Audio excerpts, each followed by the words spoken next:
Today on Rise Up, we bring you the truth the world needs to hear. First, we cover the latest news, focusing on the believers and Ansar Allah, as we uncover what's happening within our global family.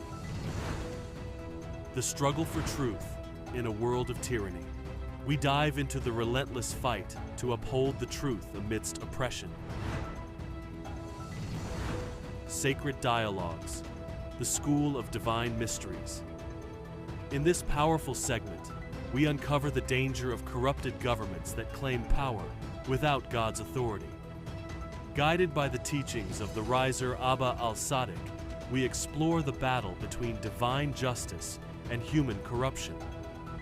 A voice from Egypt, persecution exposed. Mostafa Hallal speaks out about the oppression he faced in Egypt. Join special reporter Karina Al-Mahdi as they unravel the truth behind the persecution that has silenced so many and the unshakable courage to fight back. Medicine of the Mahdis, healing through divine wisdom. The Mahdi's knowledge extends beyond spiritual guidance. His wisdom heals the body too. Dr. Irfan Alamgir brings revolutionary insights into the health benefits and cures shared by the Mahdi himself. It's not just about faith, it's about the power to heal. The humanitarian legacy of the Qaim. The Qaim is not just a leader, he is a force of change, transforming the world with his humanitarian mission. Alia, Irfan, and Karina discuss how his influence has reshaped the landscape of justice, compassion, and human rights. This is Rise Up.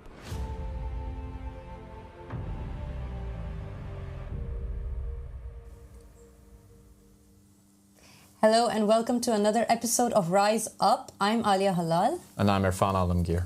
And we're very excited to be continuing a very critical topic that we were discussing yesterday. And that is the topic of the true leadership of God, or the rulership of God on earth, his divine authority, as opposed to the tyranny and the persecution that we see faced by the people in this day and age in general, in these end times that we're living in.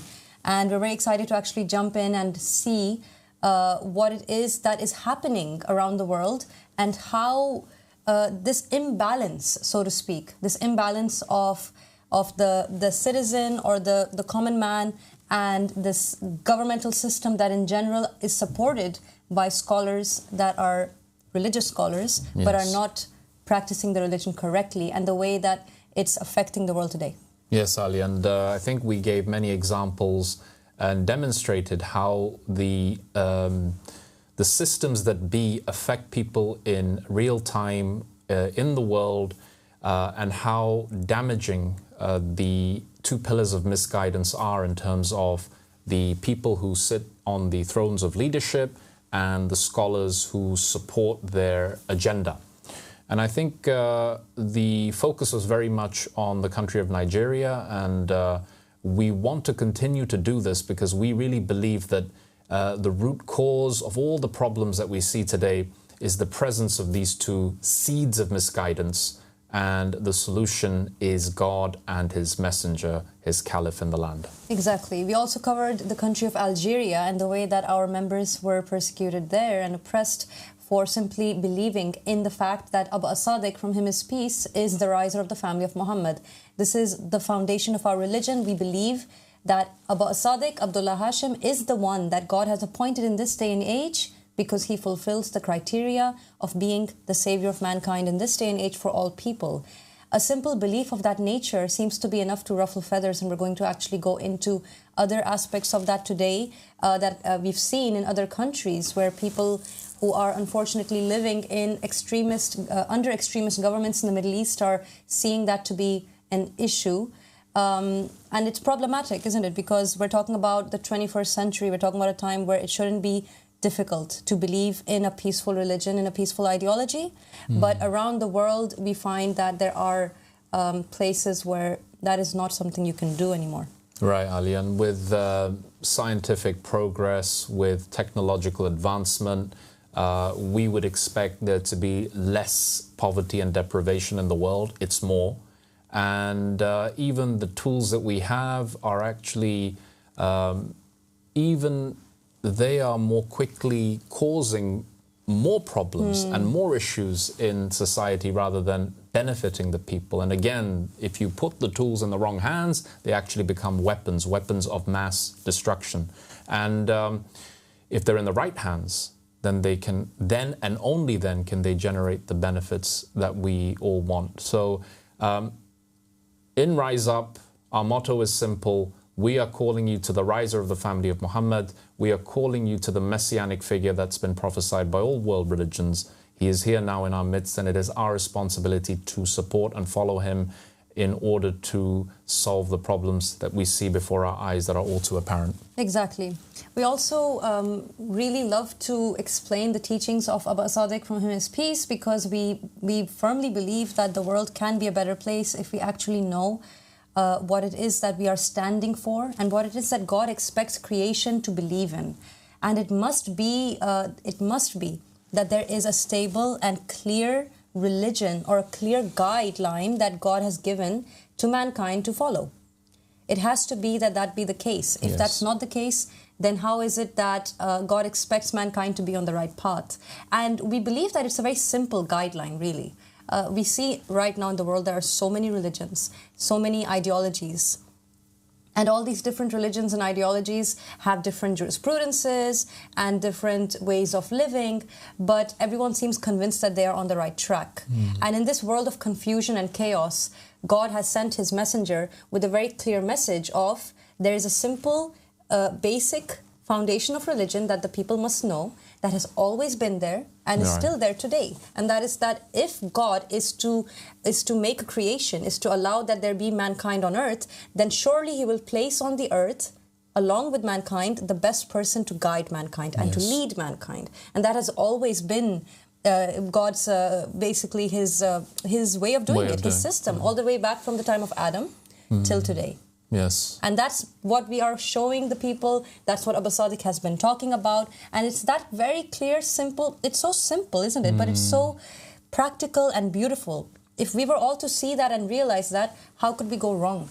Right, Ali. And any believer in God and any believer in the established world religions, particularly the Abrahamic religions, if you pick up the Bible or the Quran, you can see it is always the same story playing out, repeating over and over again, but few ponder on the signs. Because if you were to do it, you would always see a system of power, a power structure that is set up. And this power structure is always opposes the man who comes with a new message. In science and chemistry, there's a principle called Le Chatelier's principle, and it says, if to a system a change is imposed, the system acts to oppose that change. And the riser of the family of Muhammad is coming in the same guise as the previous great prophets, such as Abraham, who confronted Nimrod and his priests, like Moses, who confronted Pharaoh and his priests, like Jesus confronted the Romans and the Pharisees, and Aba Al-Sadiq now comes to do the same thing, and the power structures are obviously going to resist and fight and oppress and persecute, which is the theme of this particular episode. And we have many examples to illustrate that the persecution is very real, it is very brutal, and it is getting worse, unfortunately. Exactly. And it's beautiful also to see that we're living in a time right now where God has sent someone to take us out of that. But we've mentioned before on this show that it's a two-way contract. It's not a thing where it happens by itself miraculously. We are a people that believe firmly that if we get together and unite on the same principle of humanity first, under the banner of allegiance is to God, then there is nothing that we cannot do to create peace and justice in this world. And we are propagating that, we are standing by that, we are living by that in the very community of the riser of the family of Muhammad, Aba Al-Sadiq, from him is peace. And we are very happy as well to be bringing to you the fact that there are believers in this religion in almost every country around the world. Yes. And what we'd like to do on this program is also bring to you the news of those believers and give them a quick shout out and talk about what it is that they are doing to contribute to this great movement, to this great ideology that we are pushing forward of the fact that the riser of the family of Muhammad has appeared. Yes. I wanted to start off by giving some news of the believers that we have in Zambia. So there's an image that will be on the screen now in front of you. We can see in that image one of our very dear brothers by the name of Jafri. Jafri is a very dear brother to us. He has been relentlessly pushing forward the belief that we have, the religion that we have, and he can be seen in the images sitting on the street, just talking, you know, casually discussing with people the fact that Aba Sadiq is here, and that he is the guide, he's the messenger, and that his teachings are here to unite everyone. And he's actually given this call to many people, and many people have accepted the call and embraced it and have come into the fold of belief, and that's a beautiful thing to see. Yeah, beautiful thing to see, and Brother Jafri is one of those people whose word-of-mouth actions have such strong reverberations. He's bringing people's attention to the fact that, hey, remember Prophet Muhammad? Remember that he mentioned a figure that would come in the end times to rectify his religion, the Mahdi. You know, asking those questions that cause people to reflect, to think on the times that they live in. Remember, he said that people are building these tall buildings, these Bedouin Arabs, and now we have the tallest buildings in their lands. Isn't this slightly ironic? And then you've got many other things, and it's people like him who ask the questions that open the minds of the people. So a big shout out to Brother Jafri. Yes, absolutely. And I think that Brother Jafri is also very good inspiration to many out there for another reason, and that is that Jafri used to actually be an imam of a mosque in Zambia. Now, he could easily have stuck to his previous religion and said to himself, as a non-working scholar, I'm going to continue having that authority I have over the people, and I'm not going to relinquish my chair. But he immediately, once he heard the appearance of Aba Sadiq had taken place, he stood off that chair, he took off his turban, and he said, my master and my guide is Aba Sadiq. And he now takes everything that he does, he takes guidance of it from the savior of mankind, Aba Sadiq, today. So he's a great inspiration. We give him a great shout out here, and we're very proud to have him as a believing brother in Zambia. And like you said, Ali, a rare breed, because it's very not rare. Easy to do that, right? Right. Because the attachment to that member, which is the member of the Prophet Muhammad, but then if you are not letting his successor now take his rightful place, now that he has appeared, then it's a big crime. And this is why the scholars of the end times are such a dangerous thing, as we keep saying over and over, because they are attached to their power, they enjoy the attention, but Jafri is not one of them, and God bless him. Exactly. Now, we have some other believers in different countries, from Canada to Scotland to Wales and different parts of the world, from Poland to Kenya and the Philippines. And these believers have actually been doing something quite brilliant. They have been printing out posters and flyers that have on there the message that Aba Sadiq has appeared, and they have on it a little QR code where you can access from it the Mahdi has appeared YouTube channel. And it's so wonderful to see that, because you never know who might find that, who might need to find it, and then God will use that believer in that country to open the eyes of another person. If we go to this image that we can see on the screen now, there should be an image of library books. Okay. And you can see in the library books there are some posters or flyers that have just been folded and placed in there. And a dear sister of ours in Canada actually went to the religious section of the library and placed those flyers in the books, knowing that people out there who are looking for God will now find him by opening the religious books. Yes. Which was very brilliant, and that's our sister Stacy in Canada. Thank you so much for doing that. I think great it's idea. Very creative. Yeah, very creative. Right? Because it's like you know that that's where the people are looking for God, so why not go there and talk to them about him? I think that was great. I mean, this is how these synchronistic incidents happen. You know, people are looking for God. I remember when I was in university, I would go to the library, and I would go into sometimes when you've had too much studying done in the topic that you're involved in, you go to another part of the library and you just pick out a book, right? We've all done it, and you're hoping for a message. And yes, and you randomly open the book. In fact, it's one of the methods of istikhara that was taught by the Imams, which is to open the holy book, the Quran, at a certain page, and then you see what's written on that page. So, yeah, she's an inspired, ingenious way to spread the dawah, and every little helps. Exactly. And it's not just Sister Stacy who's done that. There are people in different parts of the world who have done the same. And we have a series of pictures now where you can see on the screen that there are posters and stickers with the face of Aba Sadiq being placed in different countries around the world. There's quite a few posters there. We can actually go through them one by one on the screen. So you can see on the screen now there are different pictures on lampposts and on tree trunks and different areas where they've just placed that picture, and it's very inspiring, very enlightening.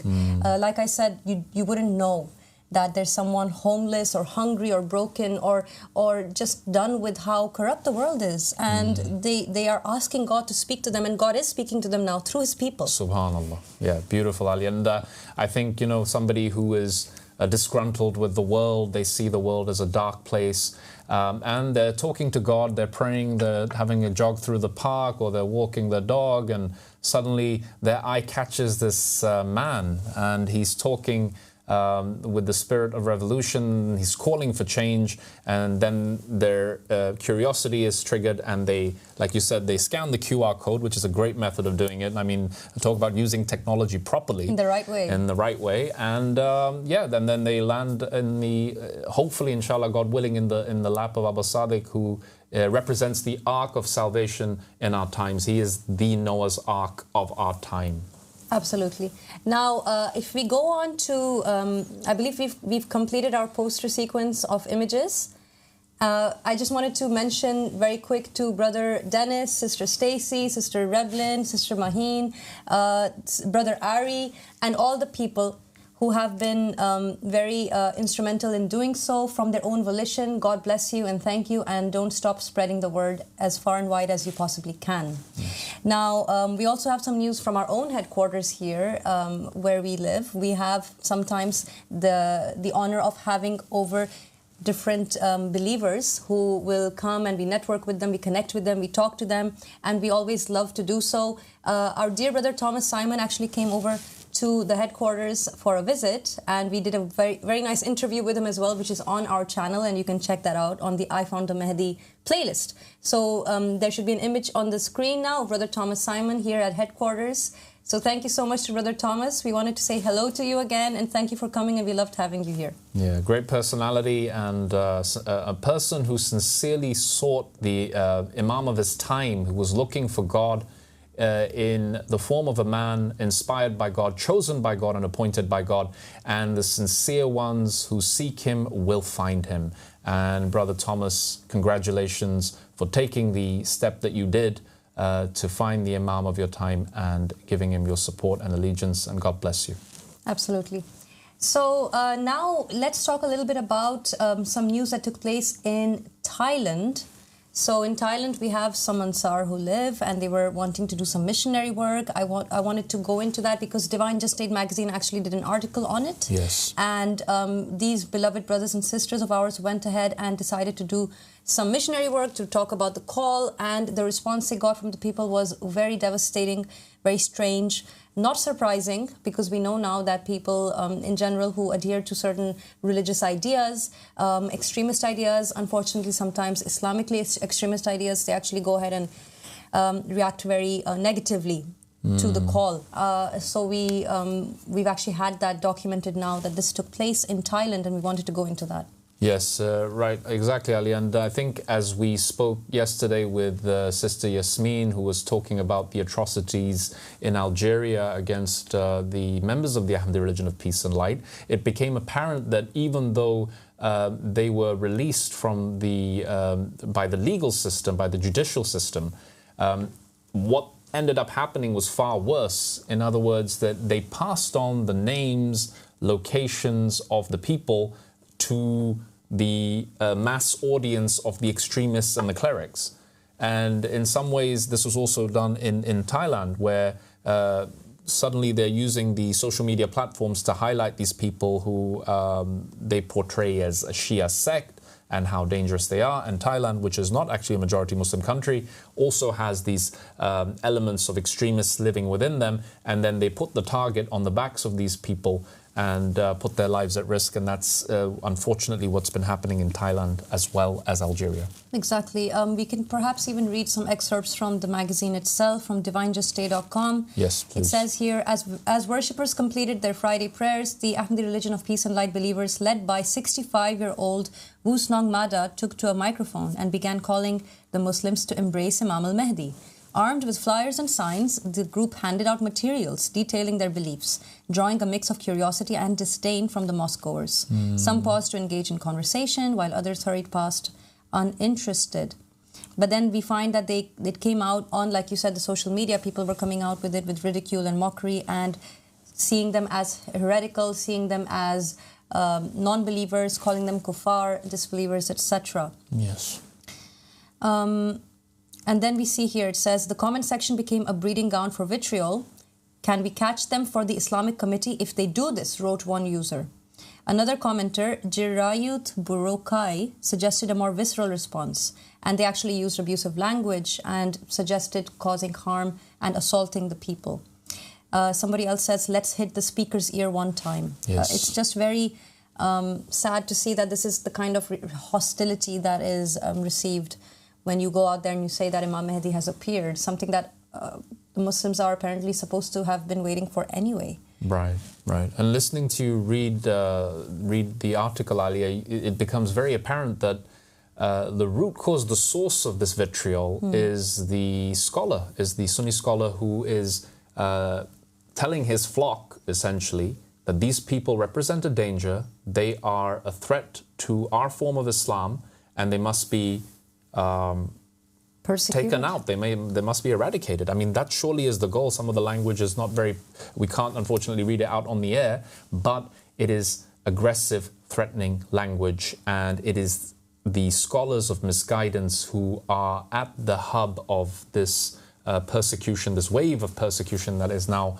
unfortunately beginning to take place in Thailand.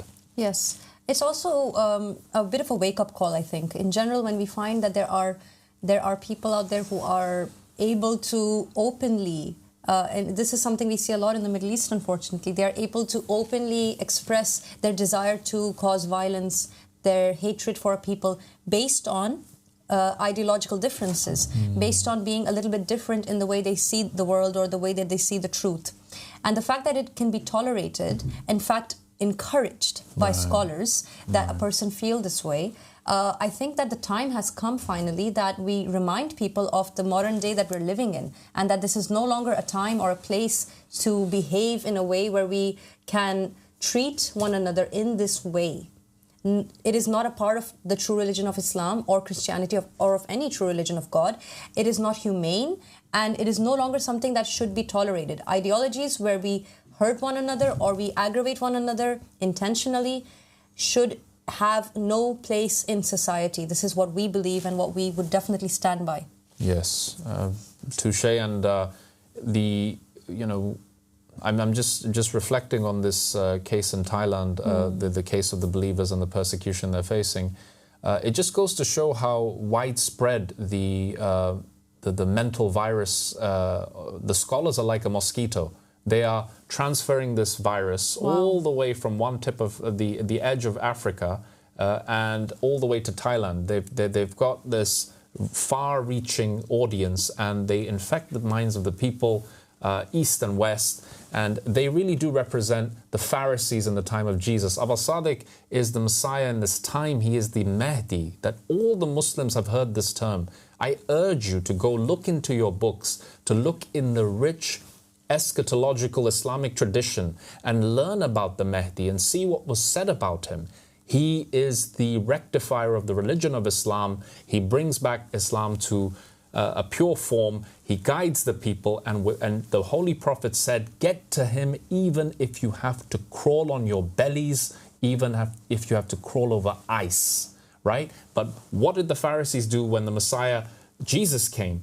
They were the ones that were saying, execute him, crucify him, oppress his followers. And the Christians, the early Christians of the time, were persecuted just as the members of the religion of the Mahdi, the true form of Islam, are being persecuted. Exactly.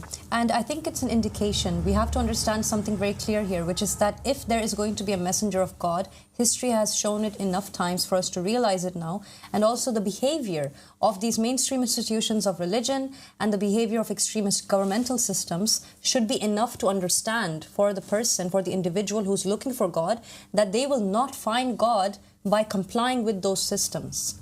You cannot find God if the people that you submit to or you obey or you look up to or you are going behind are of this nature where they allow that you treat people aggressively and with hostility and you encourage assault and murder. Yes. It's outright murder. So true. And that's what happened in Algeria, as we saw yesterday. So the idea of actually looking for God or looking sincerely for his messenger means, unfortunately, like the disciples of Jesus, like the companions of Muhammad, you will have to go against what you know to be the mainstream idea. Yes. You will have to fight against the mainstream conditioning idea that is widespread in society. It will not be something that you'll find fitting in a nice niche of what you already know. It's actually going to be something unfamiliar, different, exciting, new, and actually the right thing.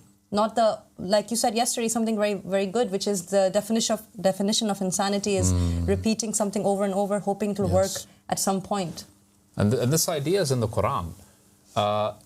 You have to first dissociate from the pillars of misguidance. You have to dissociate from the taghut, the tyrant, before you can grasp that firm handhold with God and his messenger.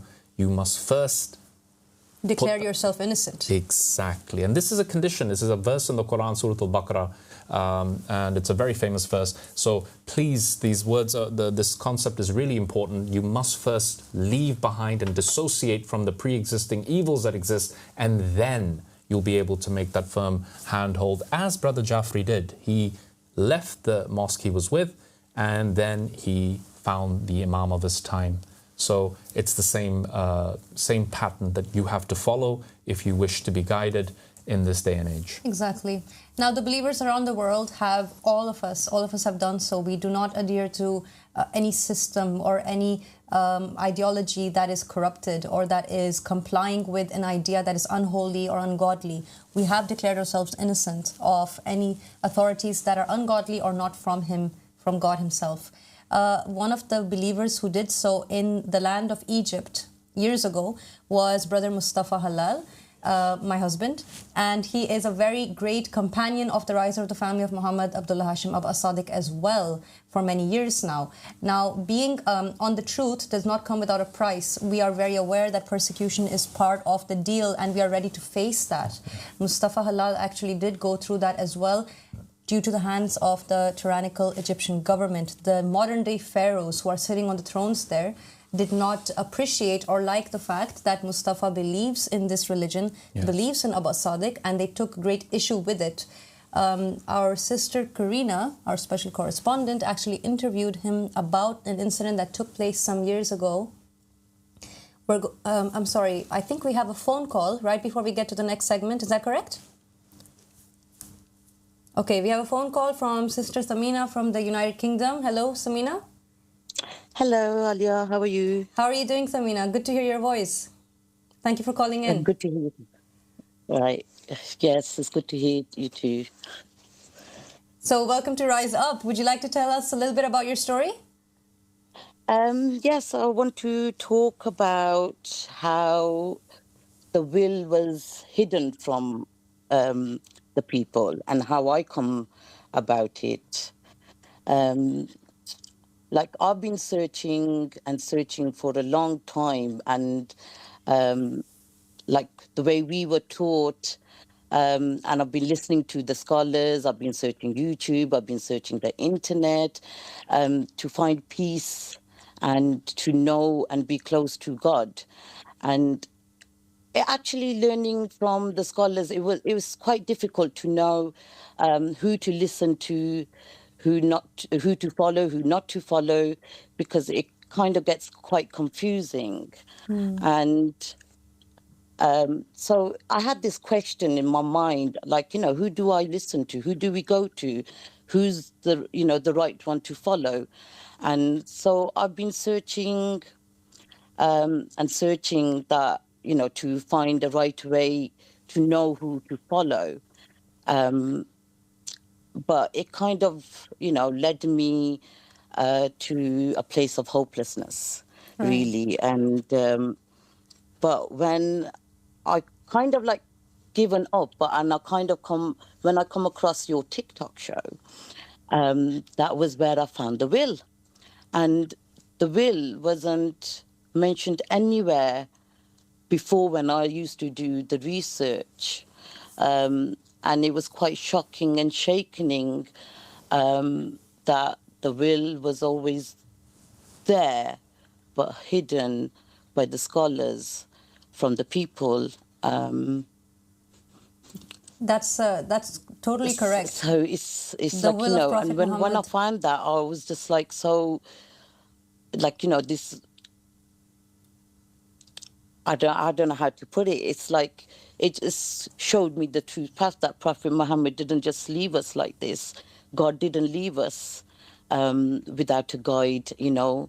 And I've always kind of wondered that, you know, God sent 124,000 messengers. Why not for our time? And then when I found the will, I was like so shocked and shaken. Yeah. Yes. You know, It's such a and huge secret that has been kept from the I people, just even want though to it's right there. say that it's not fair that how the scholars hide this, and this information is not out there for the people to, when they're searching for the truth. Yes. And now that I found the will, I found who Prophet Muhammad wanted us to follow. Exactly. Precisely. Sorry, I can't hear you. Can you hear us now? Yeah, I just that who, you know, God wanted us to follow from the Prophet Muhammad's will. It just makes sense that God didn't leave us. Exactly. You know, God always sent us a guide. God sent us a messenger, and there is a messenger in our time who will guide us and to know God and how to love God. God bless you, Samina. That's exactly how it is. You can hear our voice now, I hope?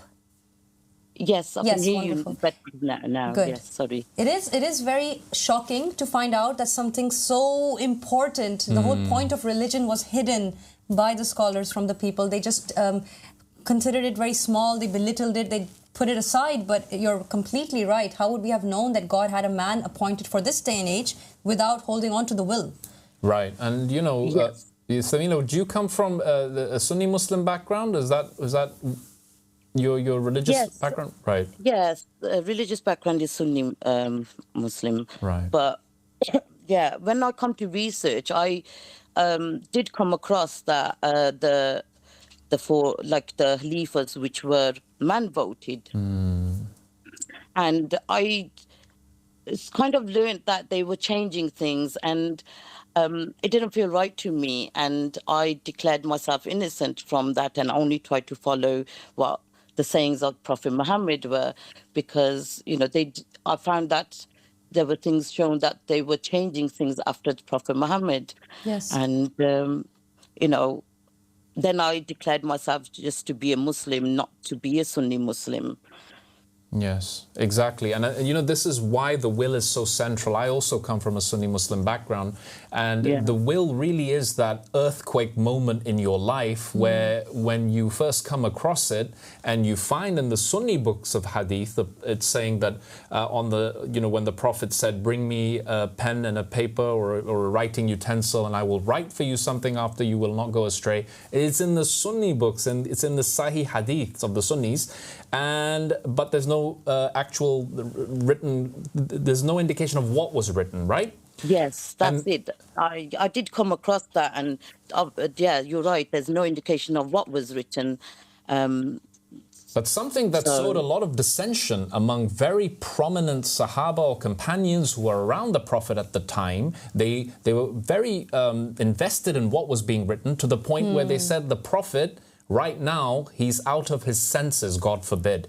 He's saying, I will write for you something which will after which you will never go astray. It's a question of guidance. This is why he was sent to the world. And at that specific time, a prominent individual stood up and said, the Prophet is, quote, delirious. He has high fever or whatever. And right now, we can't take what he's saying seriously. This, of course, made the Prophet Muhammad, peace and blessings be upon him, and his family very angry and upset. And he actually told these people to go out. And then when they left, this is where now we find in the books of the Shia, what was actually written down were the names of his successors, because this is the tradition of every prophet and messenger that came before, is to appoint their successor who would lead their community after them. Yes, this really is a game changer for many people. The will is the essential thing that we hold up. When we say al-bay'a lillah, we are actually holding up the will of the Prophet Muhammad, the seal of the prophets who appointed by name 12 successors, who the first of whom was Ali bin Abi Talib, and the 12th of them is Imam Al-Mahdi, Muhammad ibn al-Hasan al-Askari. And the Shia accept this, and they use this as a proof against the Sunnis, right? When they debate, they say, well, we have the written will. That's the irony, right? So they do accept the will. The Shia accept the will just for the 12 Imams, but they cut it there. They don't like to continue to the 12 Mahdis who are mentioned right after. So that's a huge problem, and it shows that they know about it, but they're still not pushing it forward to the people, and that's really problematic. And you're right, Samina, it is a shocking moment, but you embraced that knowledge and you accepted it and you allowed it into your life and you accepted the messenger God sent today, Aba Sadiq.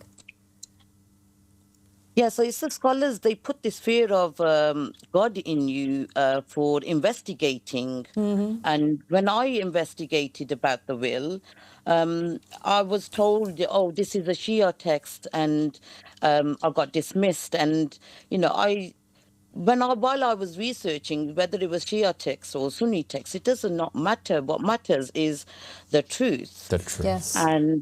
But the question is, can you handle the truth? This is what it boils down to, right? That's famous movie line. It really is. It's a tough thing. You know, what happens after a while is people become attached. They are invested. They think of these characters as their role models for many, many years.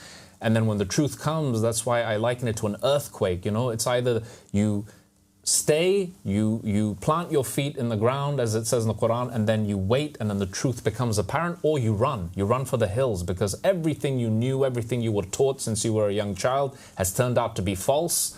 And it's that moment that either makes you or breaks you. Yes. But if you're sincere, if you are sincerely seeking the truth, you will persevere, and the truth shall set you free.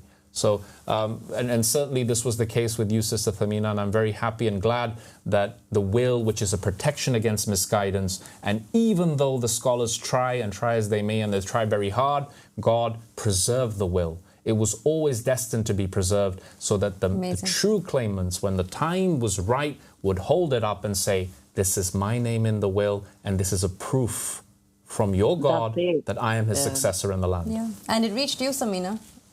It reached me, the fact that the will reached me through you, and the fact that it was claimed by someone and I had to research it. And, you know, when I come across this, I'm just over the moon. Yes. You know, it is over the moon, and you should be celebrating, because you reached success, of course. right? Thank you for testifying to this, Samina. Thank you for calling in and testifying for everyone out there that anyone can find the truth if they really want to, if they really look for it. Yes, that's it. I think everybody should look at it as looking for the truth, not, you know, what they've been taught all their life. Exactly. God bless you, Samina. Thank you for calling in. Thank you so much, sister. Thank you. Assalamu alaikum.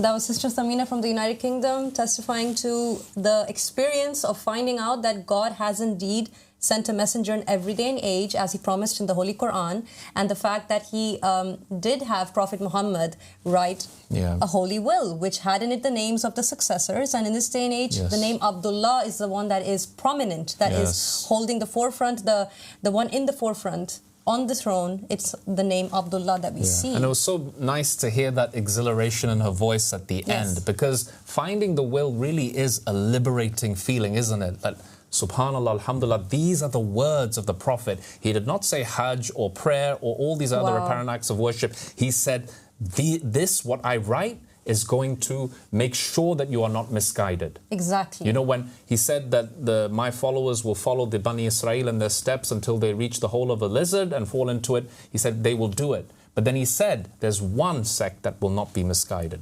70 plus will go astray, and it is that group of people that adhere to the will, like Sister Thamina, who found it.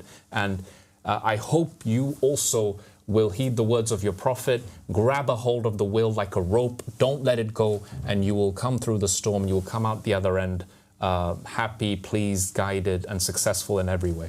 Amen. Absolutely. Now, we were going to an interesting video, a segment, an interview that was that had taken place between Sister Karina, our special correspondent, and Mostafa Hallal. So let's see if the video is prepared for that. And we can go ahead and play that on the screen.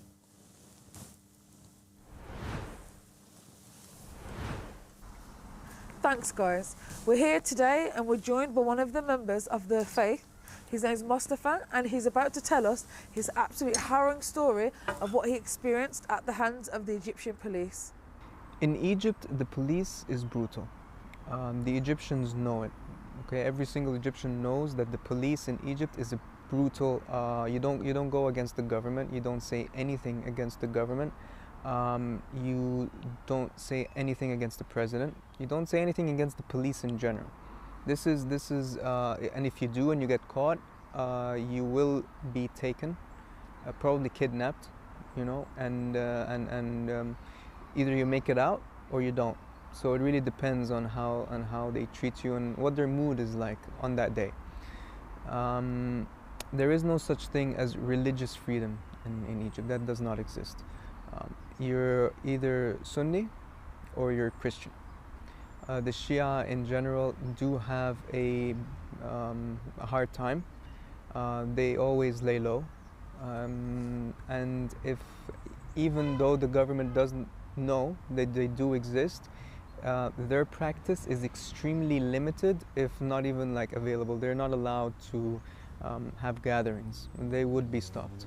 And to be honest with you, I honestly believe that if it wasn't for Christians being like 10% of the whole Egyptian population, they would probably persecuted Christians as well. This is what I honestly think. But there is no such thing as religious freedom in Egypt.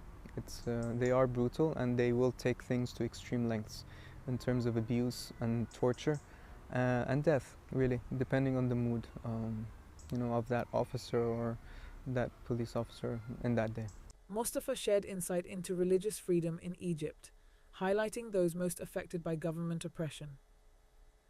He then detailed his own experience of being arrested and imprisoned for his faith. One of the things that the Egyptian government fears so much is the camera. They hate it. You will even find signs all over Egypt and in certain walls or government walls or buildings or anything like this that camera is not allowed. They do not like the idea of the camera. Why? Because it exposes them. So recording and having some sort of footage is a big problem and is generally hated by the government itself. I was taken in, well, kidnapped, I would say. Kidnapped one day was me and my sister when we went to interview some people that worked in a orphanage that would take care of disabled children. So it was an orphanage for disabled children. They didn't know they were coming from the Black Banners of the East satellite channel, and they kind of set a trap for us, because what they did, they kind of conspired with the owner of that orphanage, and they said, look, bring them over and we'll take them. Okay, and that's really what happened. We went there thinking that we're going to go in, do the interviews, and they were very much, by the way, very normal things. There was no something to expose them. We were going to ask very simple questions. How do you do it? What types of activities do you do? I honestly think it would have been a pro for the government itself. right? But even that, a camera and them being asked questions is a no-no in Egypt.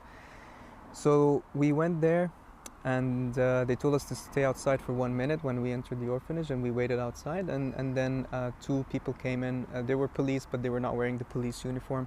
They came and they said, all right, come with us.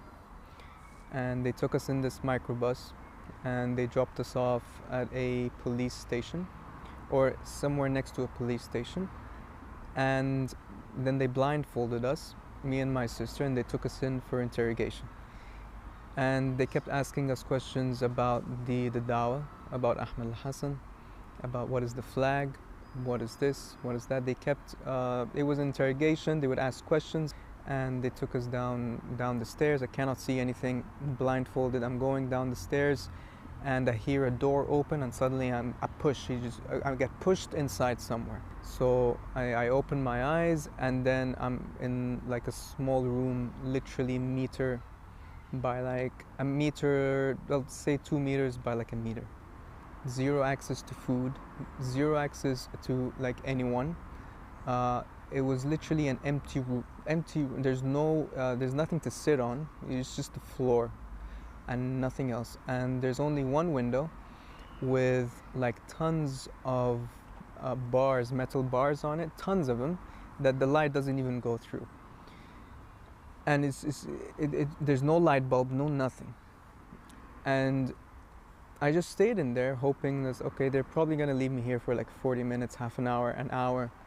But then nighttime came. It was completely dark. It was like completely dark, black. No light coming in. There's nothing to sleep on. And it's like, okay, you wake up the next day, same thing. They're just keeping you there. Yeah, this was the case for 10 days.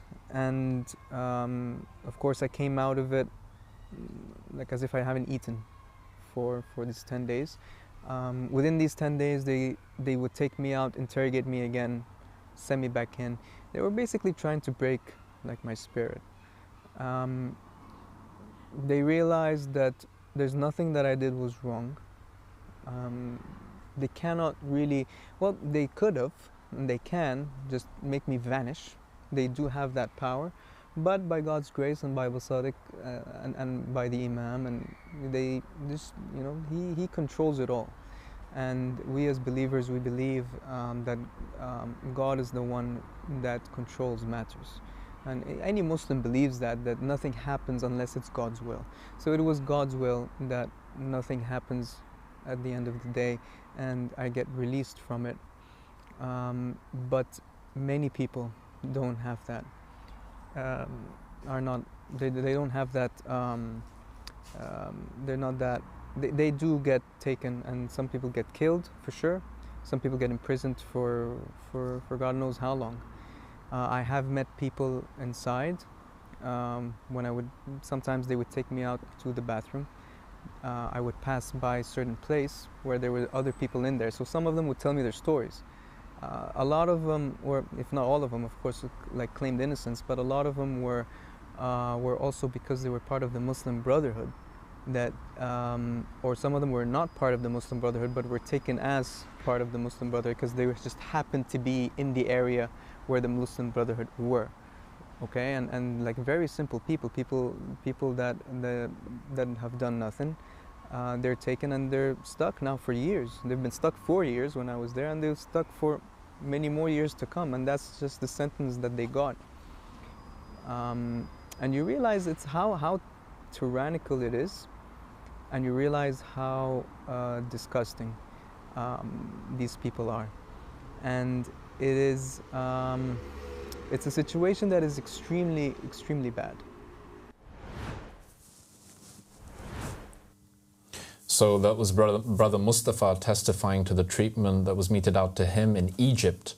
And this is an important point to reflect on, because when you start walking on the path of the Mahdi, it is as Jesus said, you know, those who follow me, be prepared to carry your cross on your back. And Mostafa is certainly one of those people who have done that and has endured through his faith the trials and tribulations that lie on the straight path to God. And once you are with the Imam of the time, with the Mahdi, they further escalate. So God is always testing. Mustafa was tested, and he was tested in a country like Egypt, which famously participated in the CIA extraordinary rendition program, which is basically, to cut a long story short, it's a form of outsourcing torture, because countries that have less stringent laws, you can get away with more. And when I say that, you know, you've all heard about the waterboarding, people just being picked off the streets. So graphic. And it's brutal, you know, the Saudis and their involvement in the Kamal Khashoggi case and what they did to him. They literally butchered him to pieces. In these countries, life is very precarious. The threat to your life, the danger is extreme. And, you know, God is the protector. And Mustafa's faith in God and his faith in Aba Al-Sadiq as the Mahdi is what saved him. And thank God he's still here, and he testifies to the courage and the faith he demonstrated. And our brothers and sisters are doing this in countries like Algeria, in Turkey, Iran and Iraq. Iran and Iraq, and across the Muslim world, really. It's the same story. Exactly. Mustafa definitely held on to what he believed in and did not, when he recounts the tale and he explains how they were interrogating him and they would ask him and say, is it true that you believe this? At that point, he could easily have said, no, I don't believe in it, and they would have let him go and he could have immediately come home. But he was very comfortable with the fact that he had to say, and he wanted to say, yes, I do believe in this. Yeah. Knowing that they are going to immediately take him back to that little cell in the dark and just let him wait there again for ages on, for God knows how long. I want to reiterate here that the system in countries like Egypt are renowned for not following a system of law. We heard yesterday with Sister Yasmin Al-Mahdi that in Algeria there was no proper, real court system. They didn't even know in the court how to deal with the case of the members of the Ahmadi religion of peace and light. And in Egypt, when Mustafa was taken in, yes, he was not arrested by the police. This was not a legal structure under which he was taken in. He was just taken in by intelligence officers who took him into a cell that was not known by anyone, with no human rights given to him, no right to a lawyer, no right to a phone call, no right to ask for his possessions or anything of the like. So it is a very dark reality that this is taking place in the Middle East. And it's no wonder, because at the moment when we look at countries like Egypt, we see that on the thrones are sitting these despots and tyrants who are not appointed by God and yet are being obeyed and submitted to by their citizens. And this is the issue that we're seeing. Yes, Ali, and isn't it interesting that every despot who occupies the throne in any Islamic country, they come in and then they leave as one of the richest people on the planet? How coincidental. Right. Hosni Mubarak, for example, I mean, we're talking about hundreds of billions of dollars of wealth. My goodness. That we can actually account for. And then there's obviously a lot of the wealth that they hide. People like MBS or Mohammed bin Salman, who purchases paintings in the hundreds of millions of dollars. While people are homeless on the street. Exactly. And they are accountable in front of God when they say that we are the ruler. Then they are accountable in front of God for every one stomach that slept hungry, or every one head that slept without a roof over its head in the night. They are accountable for every child that dies because their parents couldn't afford medicine for them. These people that claim that they are the rulers really don't believe in God, because they don't seem to understand that God is going to question them one day and say, why did you treat my people this way? Right. You were too busy buying paintings. Too busy buying paintings, the corrupt custodians of the two holy sites, and of course we know there's a hadith, and the Shia among the Muslims know it, that when the Mahdi rises, the first thing that he does is actually he punishes the thieves of the Kaaba, as they are referred to. And these people are the worst of the worst and the worst of creation, because they squander the wealth of the people selfishly, in their vain amusements, in the guise of their forefathers, who was Yazid ibn Muawiyah, etc., etc. Exactly. We are a people that will continue to and always have, we will continue to speak out and always have spoken out when it comes to the corruption that we see in the world. Our hearts break when we see and hear of the stories that take place in Algeria, in Egypt, Iran, Saudi Arabia, where innocent men, women and children are suffering, are being made to live in graveyards. There are people in Egypt that are, and this is actually something quite common. If you go to Egypt and you talk to the people there and you ask them if it's true, it's a very commonly known fact. There are people who are so poor that they actually have to go to graveyards and live among the dead because the living are not giving them a home. Incredible. It is such a devastating situation that we're looking at right now, and it's a time where the people have the right and have the duty as well to find the true ruler, to find the true man that God has sent, and to, like you said before, declare themselves innocent of the pharaohs on the thrones. And the time has come, and Aba Al-Sadiq is that man with the Spirit of God within him. And part of our desire to expose the falsehood where it is and to shed light on the truth for what it really is, we have this segment that's coming up now where we show that there are pieces of information that we find to be very proudly embellished in the news, right? And we find these news outlets that take news and they display the news as if it's very relevant, very necessary, while completely neglecting and ignoring actually very terrible pieces of information that the people should know about. Right. We find that there are celebrities and their ongoings in their lives that are actually thrown out there and published, and everyone is talking about it, while actually humanity itself is in need of help, but no one is talking about that. So we have an important segment called Fake News versus Real News, and we think that the real news is the news of the people. Right. So let's go ahead and look at what the real news of the people is versus the fake news that they throw out there in the world.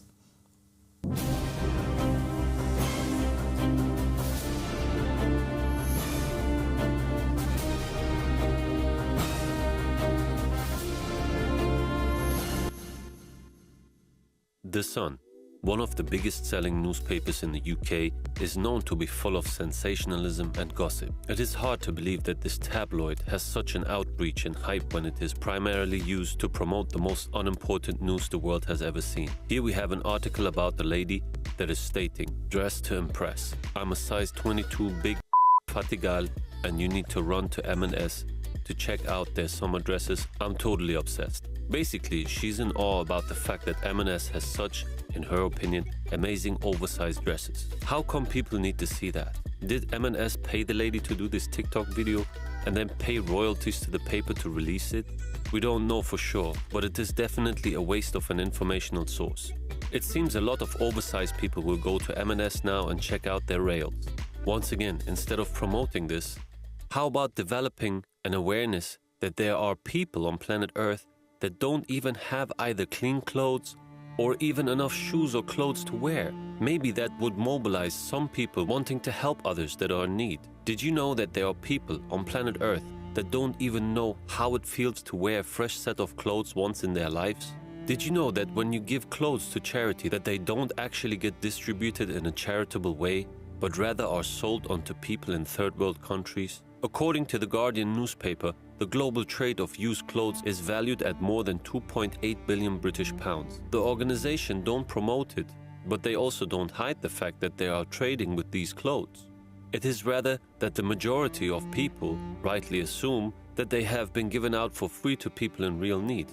Further, we read that used clothes are cheaper to buy than new ones in the country of Mozambique, at a price of 2.9 UK pounds for a used pair of jeans and a used t-shirt for 1.5 UK pounds. They still cost more than the average daily income of 1 UK pound per day.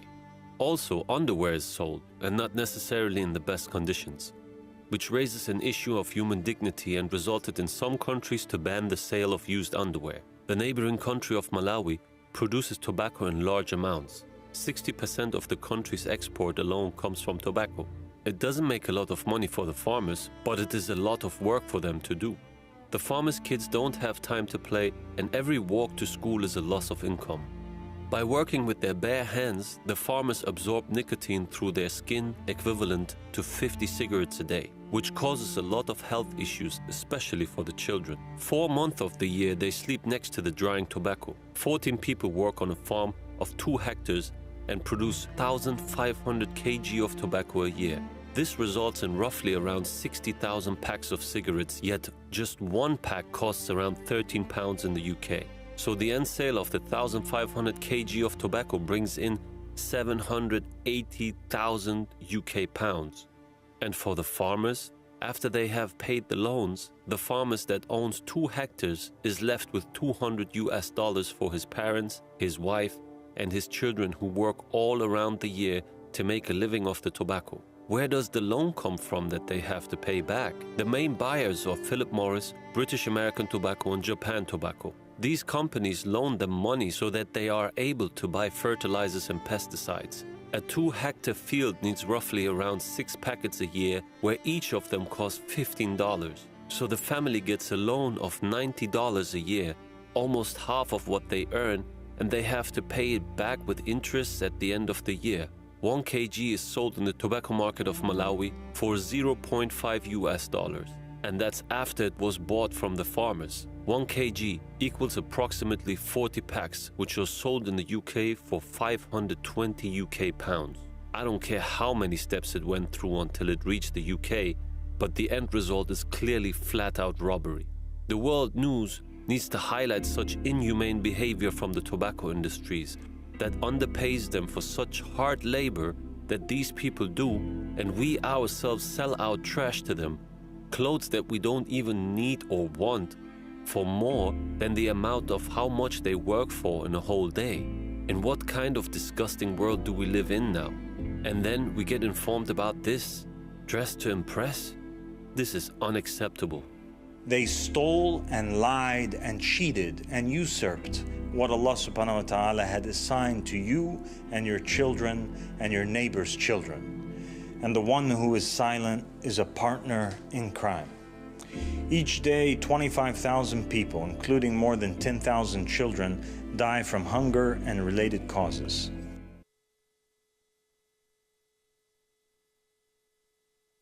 Something certainly to reflect upon, and 25,000 people dying a day, 10,000 of whom are children, is a travesty and something we cannot allow to happen. And as Aba Al-Sadiq, peace is from him, mentioned, you know, the people who sit quietly are complicit. You know, sitting on the fence is not an option in this case. If you're a human being and you see a child starving in front of your eyes, you have to do something about it. Why aren't these issues, like in the piece that Brother Nima mentioned about the tobacco industry and how they abuse people in terms of, it's essentially putting them in slavery. By the way, slavery hasn't gone anywhere. No, it is modern very day much slavery in play. is all around us. We cannot deny that. Absolutely. We cannot deny that slavery still exists, and these tobacco companies and corporations, they are the slave masters in this day and age. And why aren't these issues, Ali, being covered or talked about in Islamic mosques, in Jeddah, in Medina, in Mecca? Why are these issues not being talked about? Why are things like, you know, certain things like miswak and hijab and the women driving and obsessions around these things, when there are real social issues on the ground where people are dying, are not reaching the forefront of the discussion? It looks like these institutions, these mosques, these masjids, churches, and of course the news outlets that we see, particularly in the Middle East or countries that claim to have a religion, a governmental religion that they're following, it looks like they have really let down humanity itself by just neglecting the idea that these are important issues. They'd rather advertise for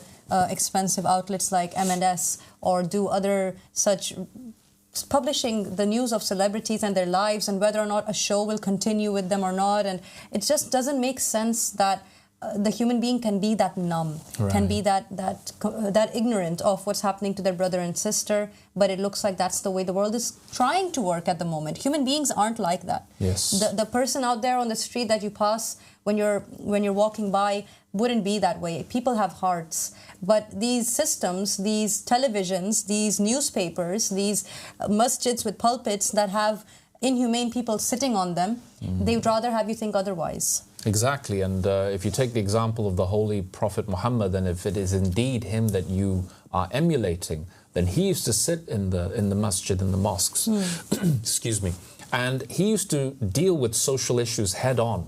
He used to assemble his companions and ask, what are the issues of the day? How are, what are the problems that we need to address in our community, in our midst? Exactly. It wasn't just abstract ideas and esoteric points that they were discussing about the religion. There was also space for that. But when the community was gathered on Jummah, they were talking about the social issues of the day. And that's something that's completely absent from the mosques when we go for our Friday prayers. At the end, there's always a money collection for some issue that nobody knows what it's for, really. But people are compelled to give the money. And where is the money going? You are accountable for every penny that you give to these mosques and to these scholars and church. Yeah, exactly. And also, I want to add that for anyone out there who might be Christian, it really is the same thing. We've seen that there are countries in the Middle East that are quite Islamic or prone to the Islamic ideology. And when I say Islamic, I do want to make a disclaimer here that we do not believe by any means at all that the Islam propagated in this day and age is even close to the original form of Islam that Prophet Muhammad brought, peace be upon him and his family. The Islam today is a corrupted version, as every religion we see in this day and age seems to have corruption added to it. For those out there from the Christian faith, it is exactly the same thing. Yes. Jesus Christ has emphasized in so many different ways, through so many verses that we see in the Gospels, that there is no point in your worship, there is no point in coming to God if you do not extend your love to your companions, to your brothers and sisters. And what is love? What is love if it is not to be concerned and to be worried and to create a shelter for your fellow man, or to speak up when you see your brother and sister being in pain or persecution? That is true love. True love is not a feeling, it is an action, it is a movement. And this religion believes, and these are the words of Imam Ahmad al-Hassan, that without love there can be no life. Right. And this is what we are standing by. Humanity first. Precisely. Which means the news has to reflect the same. If the news has the same creed, why doesn't it? Hear, hear. And you have this channel. The Mahdi has appeared satellite channel, and we certainly are not going to shrink away from reporting the news as it should be delivered and highlighting the corruption of the scholars of the end times and their masters, the puppeteers, the leaders whose actions that they promulgate in the community. So we talked about Brother Mostafa and what he went through, and him highlighting that if the Egyptian Christian population was smaller, yes, maybe they would also persecute them, because there is this intolerance and yeah, the whole point of this segment is to highlight the fact that these things, I mean, Alia, you were there. Did this reach, was there a reporter who asked you what happened? Your husband suddenly kidnapped in the middle of the street? No, it wasn't, because as I mentioned before, this wasn't even an official arrest. This was a very sneaky, almost guilt-ridden, quiet kidnapping. And I call it a kidnapping, and I will continue to call it that, because you cannot take a human being from the street without giving them their rights, reading their rights to them, giving them the right to a lawyer or a phone call, let them call home and say, I won't be coming home tonight. Right. None of the sort. So if it's going to be that way, I highly doubt that any reporter in Egypt would have I would say the boldness, but really it should be the bravery to go out there and try and get the story out. Right. I mean, he couldn't even make a phone call to his wife and children to say that, help or get me some help, or get me some legal back. Assistance. Right. We just had to assume and realize, knowing the climate of Egypt, knowing the way the social structure works, when he did not come home, it stood to reason that he had been taken. And it's tragic that it has to be that way. I'm sure that there are many, many out there who can relate to what I'm saying in Egypt and in other countries in the Middle East, where you would wait home for your husband to call back or to find out somewhere. To have to be in a position where you have to call local hospitals to ask, has there been an accident? Has someone been taken and come to you? Have they been met on the road in an accident of some sort? It's so terrible to do that to your own subjects, and that is what the government of Egypt did. It's ridiculous. And how many husbands, Alia, don't return home? They don't. Many don't. Many don't, and and Mustafa mentions that in that interview that he did with Karina. Many people out there in these countries just get taken away, and it's silently done. Human rights organizations, actually, in the West have spoken out against that. They've spoken out against the treatment of these governments, of these intelligence systems when it comes to the people. But what's to be done about it?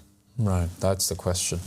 And I think it's clear that there is no man-made system that can rectify this deeply layered issue, this deeply layered disease that is in the society now. There's no man-made system that can fix it. We need God now. This is something that people have to wake up to and rise up to. We need God now. We need the man from God now. There is no other way.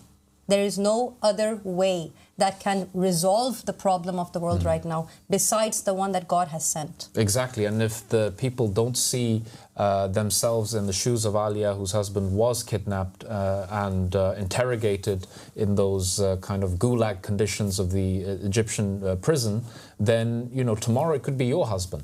You know, or your wife. Or your wife, or your child, or whoever. I mean, the point is that it could happen to you.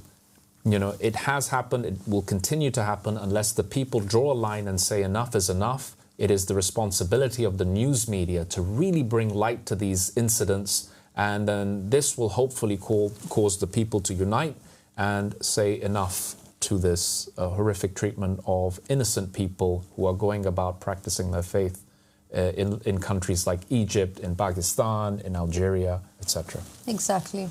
Now, the Riser of the Family of Muhammad, from him is peace, in his lecture series has always been very emphatic about the fact that God has a way to make sure that people can live in peace and prosperity, and that way has nothing to do with obeying tyrannical people or tyrannical leaders or governments.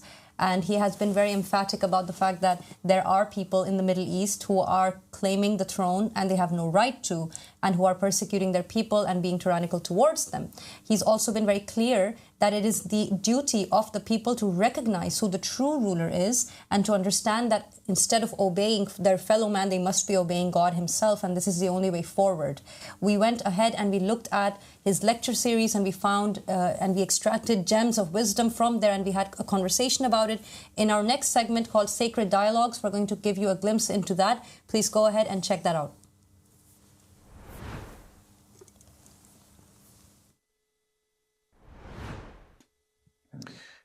People ask, they say, okay, well, what should we do? I mean, we've been pledging allegiance to the 12th Imam for 1,200 years. I mean, what's the difference now? Like, how do we do that exactly?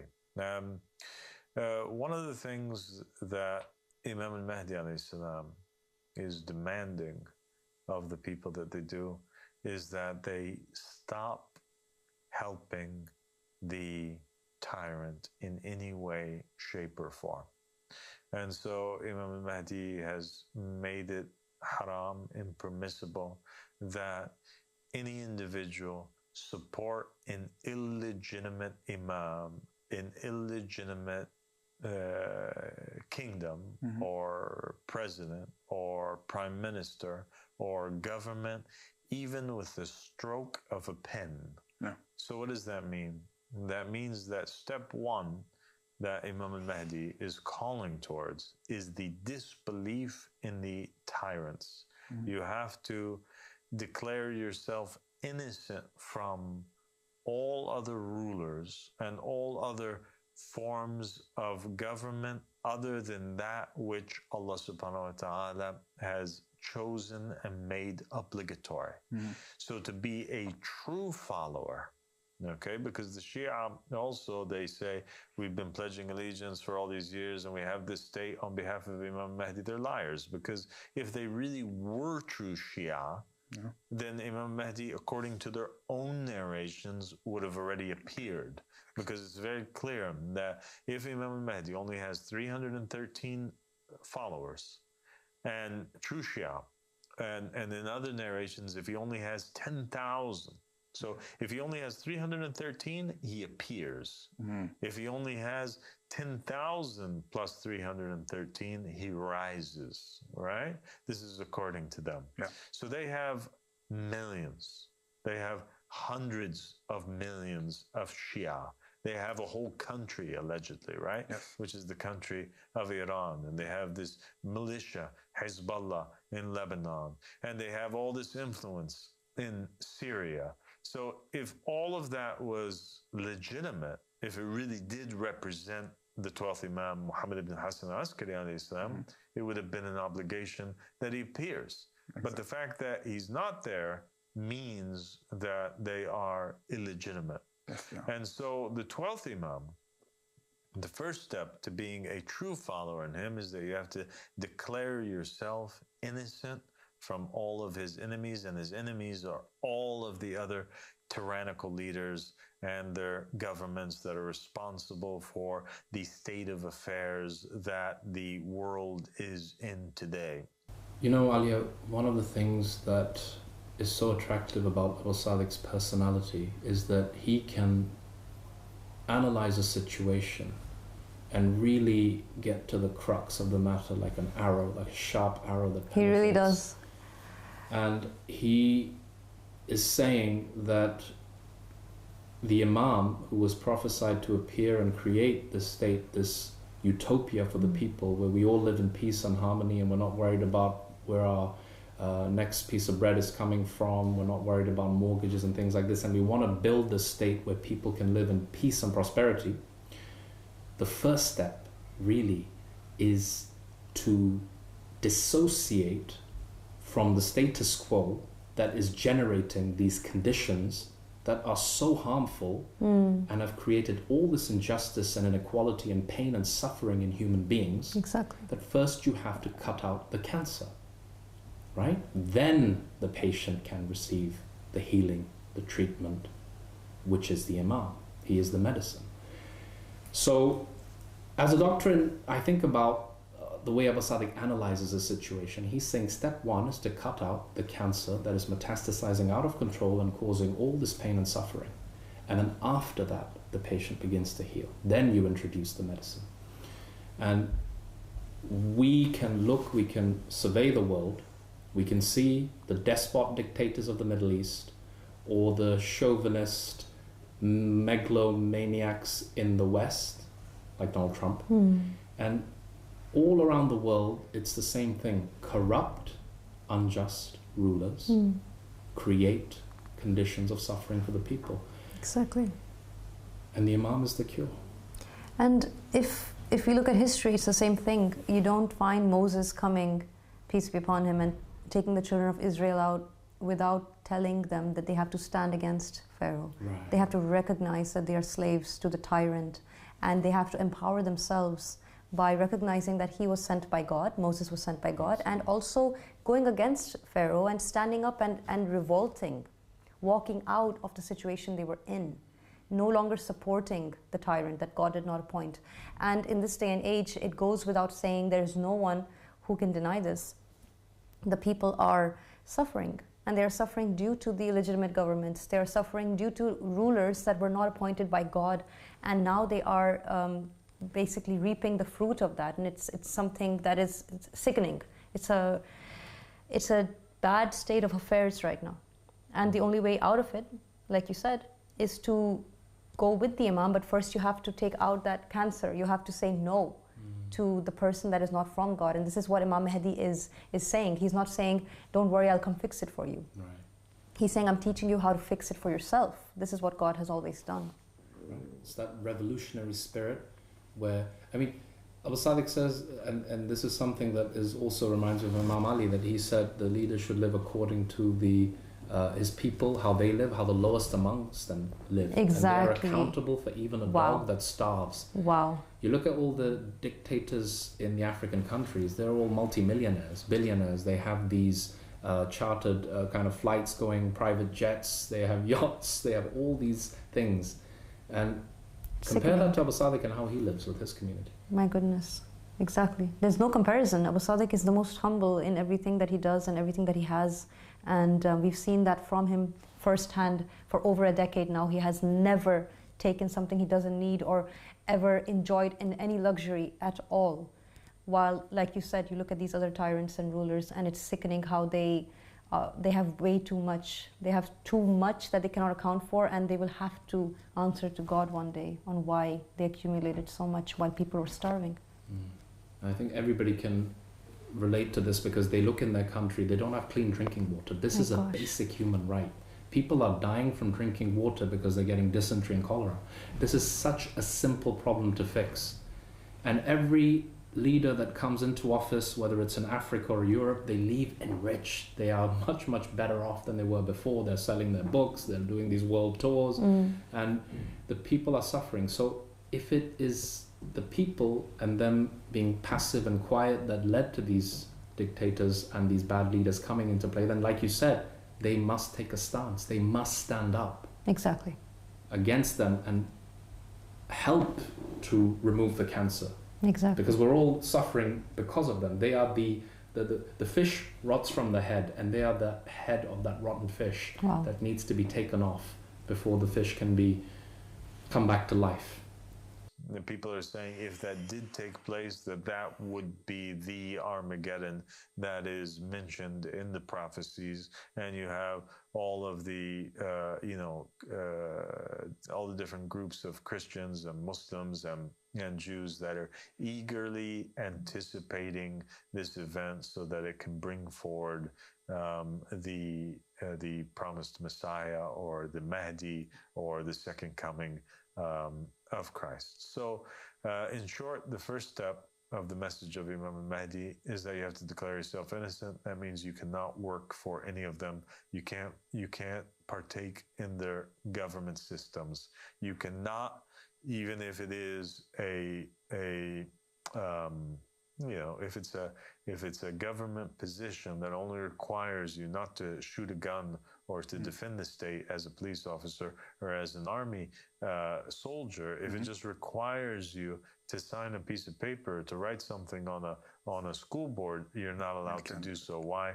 Because that is all empowering the system of the devil. It's empowering the government that was appointed by the devil. And it's eating money from the tyrant. And there's these narrations, AK, that are extremely scary, that state that anybody in the time of the Sufyani, who's a tyrant that exists, during the time of the appearance of Imam al-Mahdi, that anybody who even takes 1 dinar or 1 dirham from this tyrant, what happens? They'll be resurrected on the day of judgment inside of the belly of the Sufyani, right? SubhanAllah.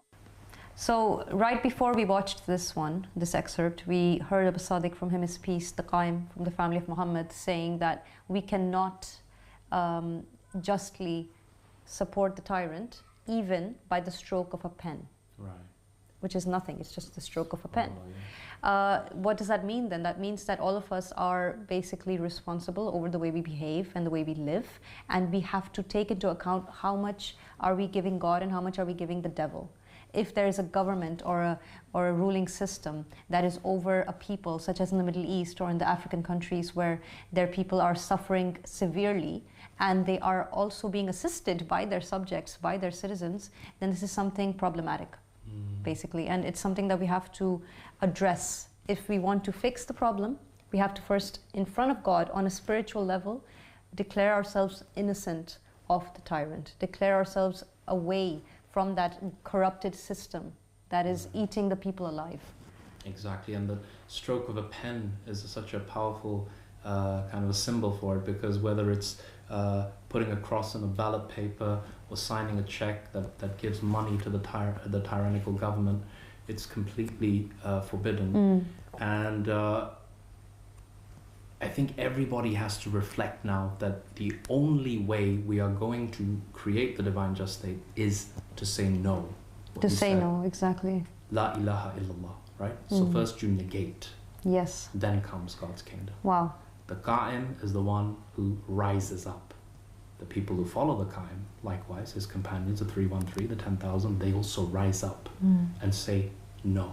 First they say no, and it's incredible, because you don't even have to take heed of this. If you don't believe in this religion that we are talking about, look at your own religion. There is no true religion of God that came to earth that does not preach the fact that you have to go against an illegitimate ruler or tyrant.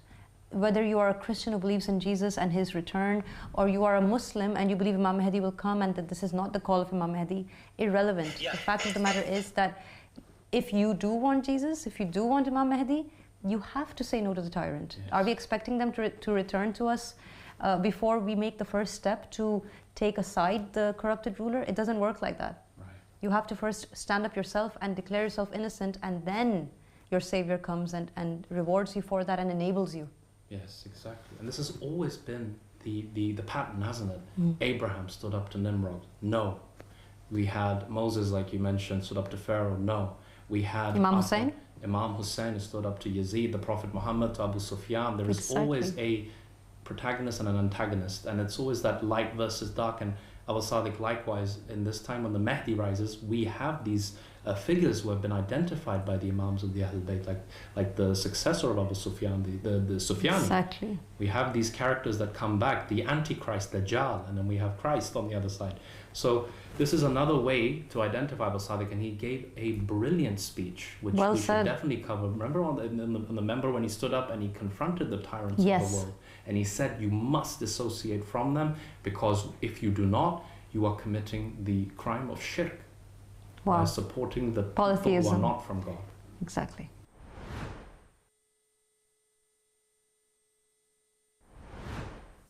We're joined now in the studio with our dear sister and special correspondent, Karina Al-Mahdi. Thank you for joining us again.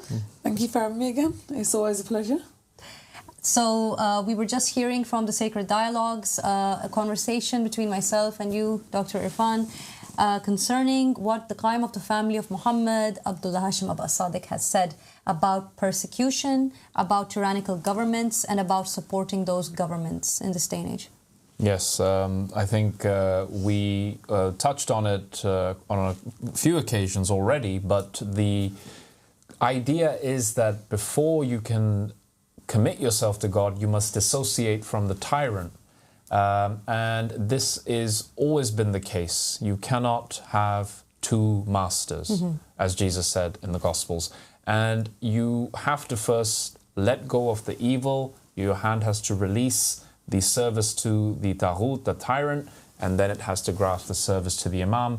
And this is a message that we will keep repeating until it goes into the very hearts and souls of the people.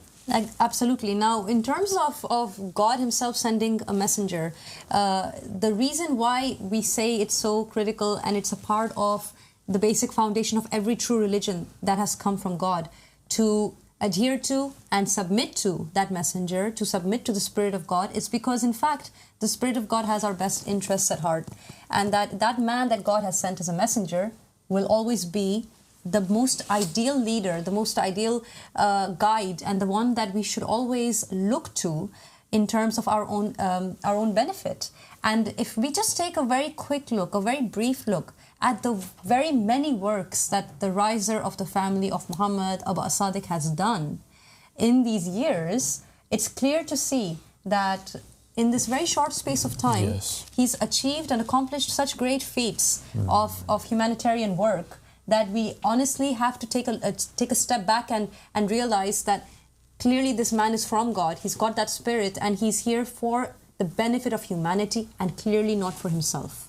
Perfectly said, Ali. And he is like that tree that is burdened with fruit, and that fruit is available to one and all those who eat that fruit, they are guided and they are inspired to follow in his example, a great example. And he is a great humanitarian. He is constantly always thinking about not just the believers, but humanity at large. This is his first and foremost concern, the needs of his community and the needs of mankind. And this is a proof that with him is the Spirit of truth and the Spirit of God. And that Spirit of God is a spirit of service to mankind. And this is Aba Al-Sadiq's nature, and this is his call, and the followers who follow him also follow in his example. Exactly. And we have very many examples of that, Karina, but we decided to collect 7 that we hope to whiz through in this short amount of time that we do have. But we really want to bring them forward for the people, and we encourage you to read The Goal of the Wise. We encourage you to watch his lecture series and the other various works on our channels, where you can see the amount of change that the world is seeing due to the teachings of this man. Yes. Let's start off with one of the most important ones, the most impactful statements he's made concerning wealth distribution, his stance on it, his take on it, and what it is that he says should be done regarding wealth distribution in the world. Yeah, I mean, look, this is one of the most practical things. Aba Al-Sadiq is a pragmatist. He's not like the guru who sits there and he just utters statements. He's a man of action, and he expects and demands action. And to call for wealth redistribution, an equal share of the global wealth, is one of those fundamental things that we all know that there are people in the world who are billionaires. There's news now saying that Elon Musk could become the first trillionaire. Wow. And actually, these are the people who have actually declared their wealth and assets, so we can estimate based on the assets that they have. But then there are the people like the Saudi families and the people in the Emirates. I mean, God knows how much wealth they are hoarding. You know, and Aba Al-Sadiq is saying, give this wealth. This is not your wealth. This is the share of the people. Exactly. And if you think about it, for them to be able to, acquire so much wealth, then clearly they've done some things that are, shall we say, unscrupulous. Like, you have to be taking from other people. Like, you couldn't amass such wealth if you were doing things above board, if you were paying, the basic, well, more than a basic living wage, but even to do something like that, you know that they're technically taking from others. And this is something that we're going to have to really, tackle, because for everyone to be living equally, this is something that has definitely got to be, addressed, because there's no way that we can move forward if there are some people hoarding ridiculous amounts of wealth. I mean, it's just unfathomable that people can't really comprehend the amount of money that they really have. As we said one of the other shows, you could never spend that much in a lifetime. So again, I think it's important that it's redistributed, and Father Islam is the one who's said it in the beginning. He's always said we're all supposed to be equal, we're supposed to be sharing things. And again, for us to really move forward, this is something that's definitely got to be done. Very well said. That's exactly the issue, isn't it? That there are people out there who have more than what they should have. And like you mentioned, Irfan, Aba Al-Sadiq is very practical in his way. He has established for the believers that it is not permissible to have more than what you need in front of God. It's a thing that it's a moral obligation on the human being to make sure that their brother and sister is fed before they are fed. And we are very proud of the fact that we have always been sustained by God simply because we care about how the other is living. And it is a very brilliant stance from Aba Al-Sadiq, from him his peace, to be emulating the ways of the disciples of Jesus, the ways of the companions of Prophet Muhammad. We are proud of the fact that we are not hoarders of wealth.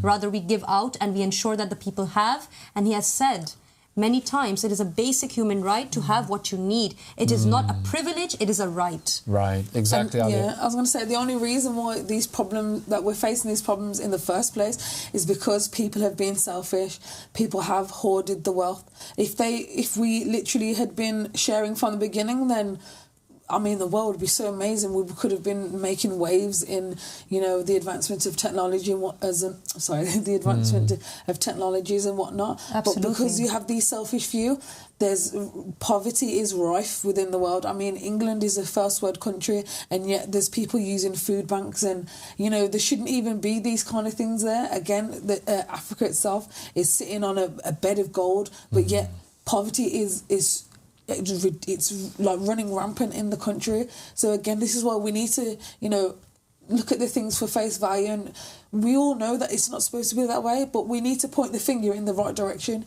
You can't be pointing it at your fellow man who's just trying to, get by like you. You need to be looking at the people who are the ones who are actually hoarding the wealth, and these are the ones that are causing you to be struggling day by day, Exactly. Yeah, and I think what you said, Karina, you said, let's take the UK as a first world country, and let's take the UK, and let's take a real life example. Ali, you said that it's a basic fundamental human right to have certain things, and one of those is shelter, a home, lodging, where you can stay safe with your family. And how difficult is it now in England to get onto the housing ladder, as they call it? It's almost impossible for even middle class people on an average salary to afford a house in the United Kingdom. I mean, it's ridiculous. People in London can't even buy homes because these foreign investors from China and the Middle East are lapping up every single property, and people have been forced to live either with family, with parents giving rent, or they just cannot get onto this property ladder. And Aba Sadiq said in the divine just state, everyone will have a house, guaranteed, because this is a basic fundamental human right.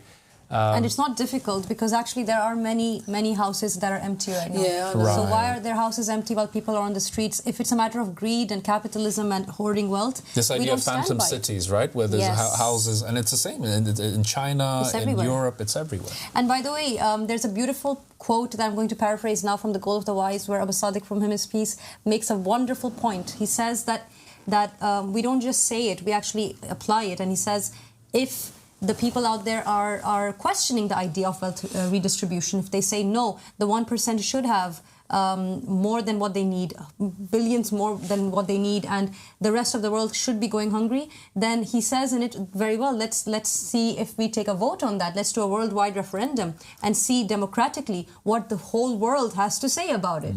And surely the rest of the 99% would not be so compliant with the idea that they go hungry while others have more than what they need. I think it's a brilliant and a very brave statement by Aba Sadiq, from him his peace, and it is the opening of a door to an ideology that should be the way things are, and indeed in the divine just state it will be that way, where people have what they need.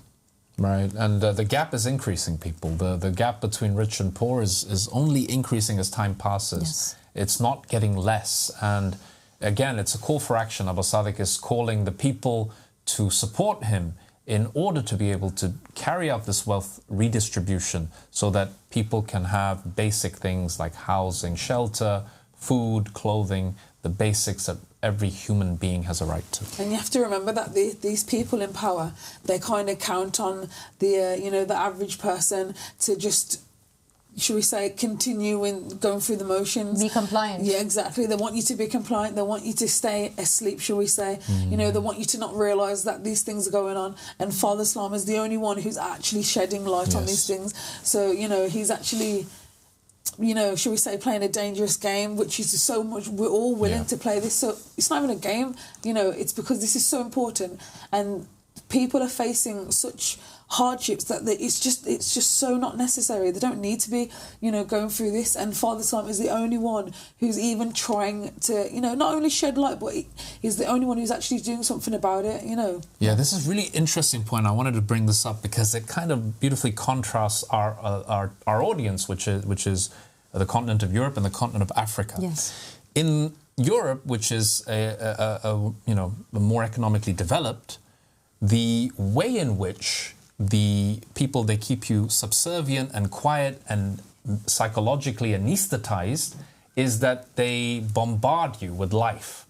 There's taxes, then there's value-added taxes, then there's income taxes, then there is your job, then there is family, and everything is taxed, and there's more work and less pay, and they keep you busy. Make sure you have 2 or 3 jobs just to make sure that you can get through the month. One job won't be enough, so you need to get another one and another one just to get through that month of paying the rent, paying the groceries, and by the time the month is over and you're completely shattered trying to make ends meet and make sure your children get what they ask for, what's happening next month? It starts all over again. Yeah, and by the time you've actually, while you're doing all these different jobs and whatnot, you're not thinking about these things because your mind is so busy on trying to survive. Yes. We're all stuck in survival mode. Exactly. And this is what Father Islam is doing. He's making sure that all your other, needs are met, so you can work on spiritual growth and you can focus on the more important things of like your fellow brother or sister.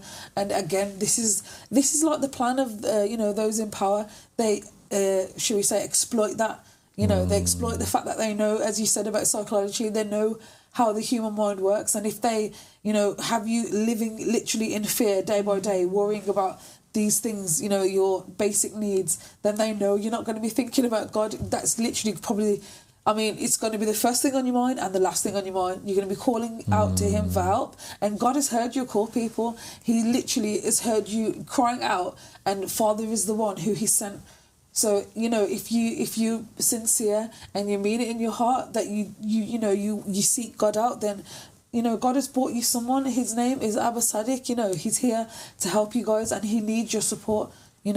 That's so well said, Karina. Thank you for saying it like that, because I really hope that those very heavy and beautiful, impactful words reach the hearts of those out there who are sincerely looking for God. We've said that there are so many aspects of Aba Sadiq's work that have healed people and have taken them to a much higher place and given hope for a better future. And we're hoping to bring up much more of what he has done and said and established through his works, through the many years that we've been with him. But one thing that we do definitely have to say is we have firsthand seen and we have firsthand witnessed the fact that his words are not empty words. We apply them and we practically live by them. And I don't think it's ever been a day, has it, where God has not sustained us. And it's because we have made sure that we take care of one another. We make sure that that everyone is taken care of. We are not selfish. We do not hoard. And that is why those who believe in this call, who are around the Riser, have had that faith in God, and he has met them. He has met them with a response of he's there and he's here to help us make this a bigger thing, make this go forward so more can prosper as well. It's supposed to be a global thing, you know. And I thought that was a really awesome thing, what you just said, how, you know, spiritually, God provides, definitely, he sustains us. But in a physical sense, the reason why we're able to sustain such a, you know, big community is because we're sharing, it's because we're putting others first. And, you know, it's a beautiful thing. If everyone was living by this, then there would be no space for no one to not have, because if you didn't, then 100% you've got like about 1,000 people willing to give you their own, you know. And that's the beautiful thing about Father, the way Father has implemented his, you know, his ideals and his vision. It's so amazing. And, you know, I personally, you know, always give God thanks and praise that he gave us such a beautiful gift as Father, because he's, as I said, he's the only one who actually is putting plans into action, guys. And I think you need to remember this. Yeah, it's so true, Karina. And you mentioned the vision of Aba Al-Sadiq. Aba Al-Sadiq has a completely different and totally different vision from the world that we live in today, where we are in survival mode, as Karina said, and there's the hamster wheel that's going on and on and on. Life can be so much better, and Aba Al-Sadiq has painted that picture. Now we just have to execute his plans, and we will have the divine just state, which is the state that has been awaited since the time of the first man, Adam, peace be upon him. And now it's the time, Alia. Exactly. The time has arrived. I do want to mention that we see, and we've mentioned many times in our programs, both on this channel as well as another satellite channel that we have that broadcasts to the Middle East and North Africa. We've mentioned many times in many different languages that God has promised a land and a place for the people to prosper in and flourish. And we know that the place on earth right now that is unfortunately the darkest and the most corrupted and the most punished at the moment is the Middle East, and that a place of prosperity and flourishing and humanity itself will also be a place that will start in the Middle East. Our hopes are to believe and have faith in God's promise to all of his people, that a day will come that in the Middle East we'll have that land of security and sanctuary, where it will not be for a single people or a single nation or a single race, rather for all who come under the banner of allegiances to God. Meaning what? Meaning if you are a human being who believes that God is the only one worthy of your obedience and submission, if you are a person who believes that God is your master, then you fall under that banner. And you have upon you now the obligation to find God's messenger on earth in this day and age, the man that God would put his spirit in. We had a phone call today with Sister Samina, and she said something that I found very inspiring. She said, I used to wonder if God has sent 124,000 prophets and messengers, why would he leave us without a guide in this day and age? Right. And that is such a brilliant thought process and such an intelligent conclusion to come to. Why would God leave us astray? Why would he leave us alone? And he has sent that man today, and it's Aba Al-Sadiq, from him is peace. Yeah, a whole slew of problems like have never existed before, right? Karina, we mentioned a few of them. There's the mortgage crisis, then there's the student loan crisis, and there appears to be a crisis around every corner. Yeah, literally. That's what I said. It's like, it's distractions, and as I said, these things are they're taking our mind away from the important things. And what you've just mentioned as well of the sister mentioning how can God leave us, again, like I said before, God has never left us. And if you were never aware of someone sent by God, then again you have to look at the people who are in power in wherever you live, because these are the people that have been shielding this information from you. And I think it's so important, like how, shall we say, how, in Malaysia, how they've tried to, censor the, our own Our religion, the name of the religion, the name of Aba Sadiq. Right now in Malaysia, Malaysia is a great example, Karina. Malaysia is a country where the scholars of the time, hand in hand, unfortunately, with a very dictating government, have decided that no one is allowed to proclaim faith in Aba Sadiq. No one is allowed to proclaim faith in Imam Al-Mahdi. And this is problematic because that is not an Islamic stance. Freedom of religion is an Islamic ideology and principle that is not being adhered to by most of any, really, of the governments that seem to believe that they are Islamic.